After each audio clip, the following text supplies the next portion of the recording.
Ayuda, hang aktor na taga GMA gustong makatrabaho si Bel Mariano. Humahanga daw ang aktor na ito dahil sa galing bilang artista ng young actress.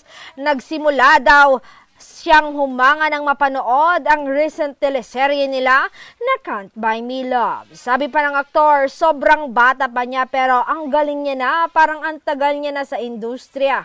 Pero hindi na ako nagulat nung nalaman kong galing pala siya sa Going Bulilit. Iba naman talaga ang galing sa Going Bulilit, kagaya ni Catherine Bernardo at marami pang iba.